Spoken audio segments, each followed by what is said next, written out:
गुरु के सामने ऐश्वर्य नहीं दिखाते। अगर आपको सही में शिक्षा ग्रहण करनी है तो, नहीं करनी है तो जो करना है करो। अगर सही शिक्षा, अच्छी शिक्षा ग्रहण करनी है तो गुरु के सामने अपना ऐश्वर्य, ऐश्वर्य यानी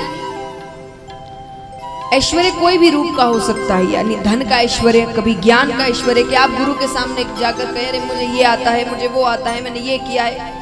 गुरु मन में कहेंगे मेरे पास आया क्यों, सब आता है तो वो आपको सही प्रकार से शिक्षा नहीं देंगे। लेकिन आप गुरु से जाकर अगर सच में कहेंगे कि मुझे कुछ नहीं आता, मैं आपके भरोसे हूँ, आपको मुझे सब कुछ सिखाना है, शुरुआत से हर चीज, छोटी से छोटी चीज समझानी है, तो वो आपको हर चीज सिखाएंगे, क्योंकि फिर आप उनकी जिम्मेदारी हो जाएंगे।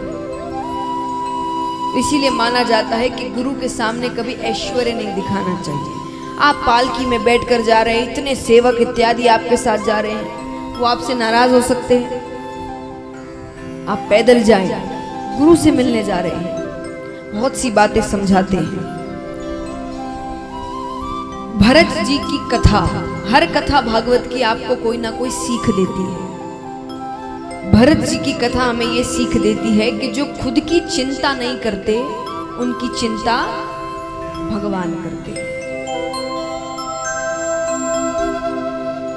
अगर हम सारी चीजें करने लग जाएंगे तो भगवान कहेंगे ये सब कर सकता है अपने आप, इसे मेरी जरूरत ही नहीं है। एक बार एक संत रास्ते से कहीं जा रहे थे, बीच रास्ते में एक धोबी था, उसने अपने कपड़े रास्ते में ही सुखा दिए। उसे लगा इस रास्ते से कोई आ नहीं रहा, उसने रास्ते में अपने कपड़े सुखा दिए।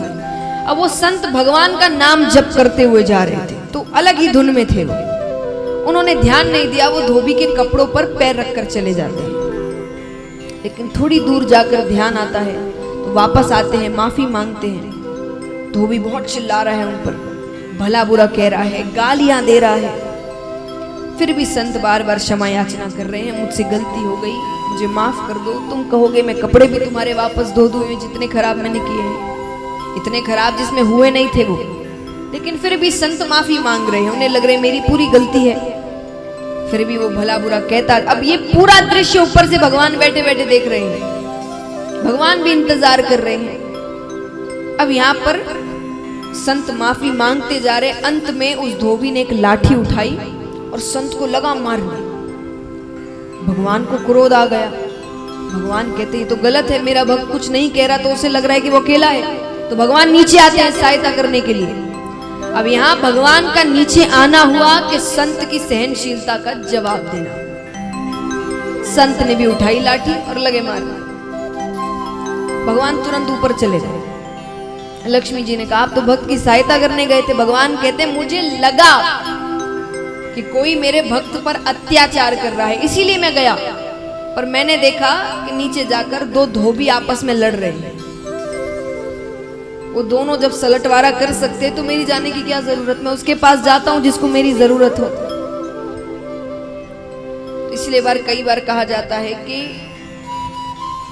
कोई आपके साथ गलत करता है तो जरूरी नहीं हर बार आपका जवाब देना। कई बार आपको जवाब या तो भगवान या समय को देने देना चाहिए।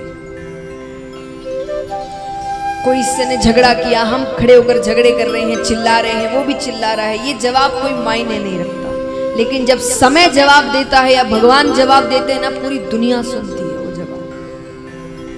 और वो जवाब भूले नहीं भूल सकता सामने वाला, उसे कहते असली जवाब। वरना दोनों लड़ झगड़ कर घर चले गए, ये क्या है? ना उसे अपनी गलती का एहसास हुआ, वो भी घर जाकर सोचेगा जो किया अच्छा ही किया, व्यक्ति वैसा ही था। तो इसीलिए भगवान पर भरोसा करिए। जो खुद की चिंता नहीं करते उनकी चिंता भगवान करते, और ऐसी चिंता करते हैं आप सोच भी, हमारी सोच जहां खत्म होती है ना वहां उनकी सोच शुरू होती है।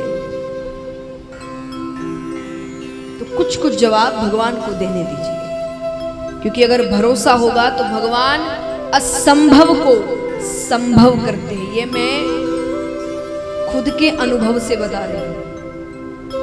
कई बार हमारा चुप रहना बहुत अच्छा होता है, हमारा जवाब नहीं देना बहुत अच्छा होता है, क्योंकि जब भगवान जवाब देते हैं वो जवाब देखने लायक होता है। पर भरोसा रखें।